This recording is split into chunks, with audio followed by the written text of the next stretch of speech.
Have you ever wondered what games you should keep or you should lose?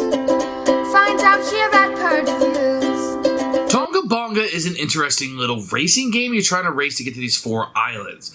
How you race and how you get there is where the strategy or the Euro-ness of the game comes in.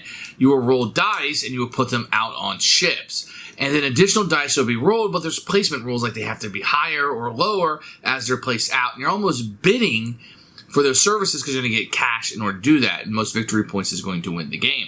So as you're putting these dice out and placing them, you're giving movement points, I guess, to the ship, but you're also dictating like their helmsmen and how fast they're going. It's a very neat little balancing system. Now, Tonga Bonga looks like a family game, and it is, but it's not going to play to younger families. You're going to look a little bit older. I think younger families would struggle, little kids would struggle with like how much to bid based on what they're going to get back from it.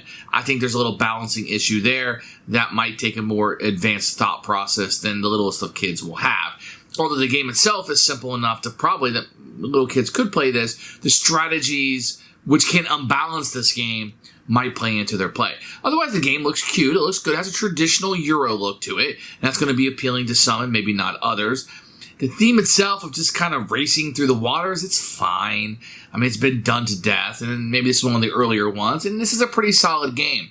I would squarely say it's probably about a 7 on a BGG scale. There's a lot of fun, a lot of strategy, a lot of families are going to have fun with this. Gamers can play this game together. So there's a lot of meat in here in a very simple box, a very simple rule set. And that is very appealing to people when they're playing games. They don't get bogged down by rules, but they want that strategic element to it, and Tonga Bonga will give you that in a racing game. This is something you see in a lot of racing games. So kudos to them for that. Tonga Bonga has been a hit, and it'll be a keeper for us. Here's Tonga Bonga from Ravensburger. It's a Stefan Dora game here. I think the cover is very attractive. I think it's a really neat little game. You're going to get a board, and this is why the box is going to be so big, because they didn't want to fold it again, I guess. But you can see the different little islands and the bidding part you have up there, and you have a round overview. So I think it's a very nice little board. And now the big reveal. This is the insert that you're going to get. So these little ships are really cool looking. You do have to put these together when you first get it. I think they're neat. You're going to get some plastic coins, and I think these work just fine. I kind of like these. I'm surprised. Maybe it's a cheaper alternative than all the metal coins we have, but these are actually kind of nice. Then you're going to get some dice and just regular cubes that you would see in most games. I don't think anything here is like, wow, this is to be written home about. It's just regular dice here that you're going to get. So you're going to get just regular dice and cubes. The dice are going to have a C segment on the other side, which is kind of funny. They're fine. They're rounded edges. Nothing to write home about, but they're okay. But geez, this box way too big. So here's the rule book for Tonga Bonga. It reminds me of like a larger Super Nintendo book. You're going to open it up to your preferred language. You're not going to get a picture of the contents, but they'll be here. No picture of setup, but just a little bit of a description. Then you'll jump in how to play. There are some pictures that kind of help out with the how to play and distributing the crew, etc. So there are some helpful things in here, but it's kind of weird. Maybe it's just from a different era. And then there are rules to play with 3. So I think the original game is just a 4-player. A little bit of a variant in here if you want to play with 3 players. It's a little misleading, but the rulebook isn't hard. The rules would be very easy. Once I read it one time, I didn't have to read through it again. Each player is going to get 4 cubes for their camps and their 3 dice. Everybody will start out in Tonga Bonga. And what you're trying to do is race these spots. You'll drop off your cubes. If you drop off all 4 of them, then you're able to race back to Tonga Bonga. For each one that you drop off is 25 points. You're going to get extra money if somebody goes after you. And if you're the first person to return here, you're going to get 10. That will trigger the end of the game. Then whoever has the most money is going to be the winner of the game. So everybody's going to start out with 20 coins. The way the game is going to work, you're going to put money on each of these spots, just kind of signifying what you'll be paying them in salary. So there might be different things that people will put out, and they're going to put out strategically whatever they think is the best idea. And you'll go in turn order when you do this, but you always have to put at least a penny on it. Then starting with the red player, he will roll the dice and he would put these out. The red ones will always go on the captain, and you cannot put them on your own ship. And then yellow would go, as you can see in the turn order right here.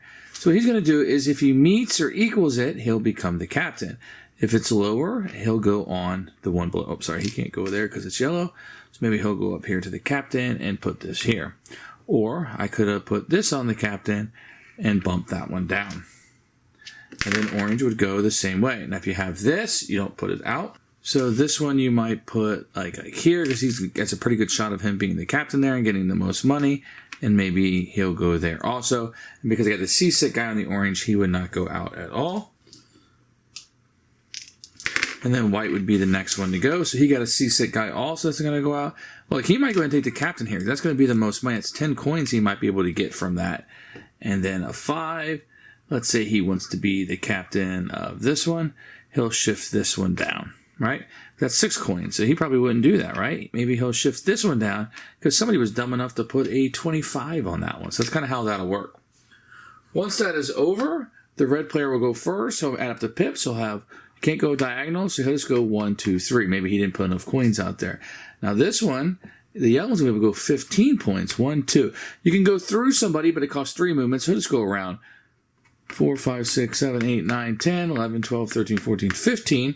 He got there, so he's going to leave this, gaining 25 coins for his problem, and continue to move the rest of his movement. If he's able to reach another one, he'd put another one out. Then orange would go, and then white would also move. Then, afterwards, the red player is going to gain... I'm sorry, you're going to gain...